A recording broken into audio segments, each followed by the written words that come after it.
राजस्थान में 8 नए जिलों का अस्तित्व रहने के बाद अब जिलों की संख्या 41 हो गई है। ऐसे में यह तय हो गया है कि पंचायती राज संस्थाओं की संख्या भी बढ़ेगी। लिहाजा ग्राम पंचायतों से लेकर पंचायत समितियों और जिला परिषदों की संख्या बढ़ाने की कवायद शुरू हो गई है। मुख्यमंत्री भजनलाल शर्मा की अध्यक्षता में हुई कैबिनेट की बैठक में पंचायती राज संस्थाओं के पुनर्गठन करने का फैसला किया गया था। कैबिनेट के फैसले के बाद अब पंचायती राज विभाग ने पुनर्गठन की तैयारी शुरू कर दी है। आपको बता दें, गहलोत सरकार द्वारा बनाए 9 जिलों को खत्म करने के बाद अब 41 जिले रह गए हैं। इसका शेड्यूल जारी होने के बाद जिलों में पंचायतों के पुनर्गठन करने का काम शुरू होगा। अब तक प्रदेश में 33 जिला परिषदें ही थीं। अब 8 नए जिलों बालोतरा, ब्यावर, डीग, डीडवाना, कुचामन, कोटपुतली, बहरोड, खैरथल, तिजारा, फलौदी और सलूम्बर में भी पहली बार नई जिला परिषद बनेंगी। इसके साथ मापदंडों में छूट मिलने के कारण अब प्रदेश में ग्राम पंचायतों, पंचायत समितियों और जिला परिषदों की संख्या बढ़ेगी। सरपंच, प्रधान और जिला प्रमुखों की संख्या बढ़ने से नए लोगों को मौका मिलेगा।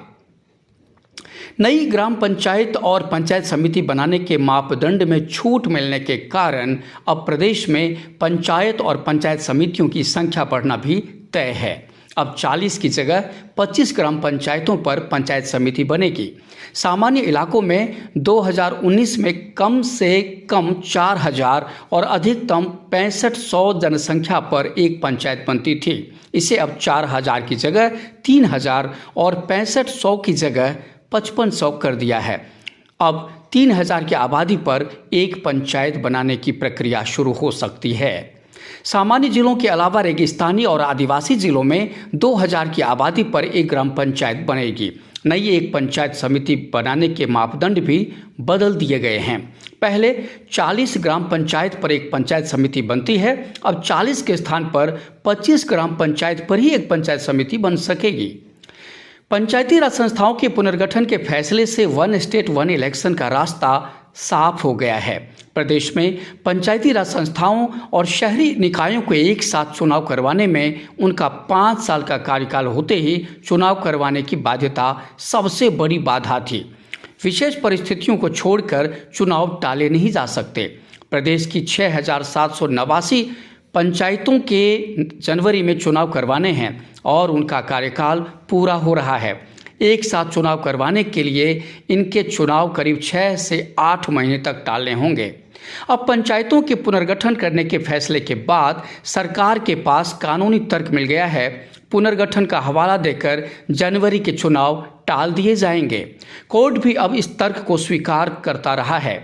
संवैधानिक प्रावधान के मुताबिक शहरी निकायों और पंचायती राज संस्थाओं के चुनाव 5 साल में करने अनिवार्य हैं। गंभीर महामारी, युद्ध के अलावा इसे टाला नहीं जा सकता। पंचायत समिति और जिला परिषदों के पुनर्गठन के कारण अब चुनाव टालने का मजबूत तर्क मिल गया है। पुनर्गठन के काम में सरकार 6 से 8 महीने ले सकती है। इतने समय तक कोर्ट भी चुनाव करवाने के लिए बाध्य नहीं कर सकता, क्योंकि सरकार के पास बचाव में यह तर्क होगा कि पुनर्गठन के कारण नए सिरे से वोटर लिस्ट तैयार होगी। देखना यह है कि भजनलाल सरकार इन कार्यों को पूर्ण कर कब तक पंचायती राज चुनाव का ऐलान करती है। Bureau report, new India, Jaipur.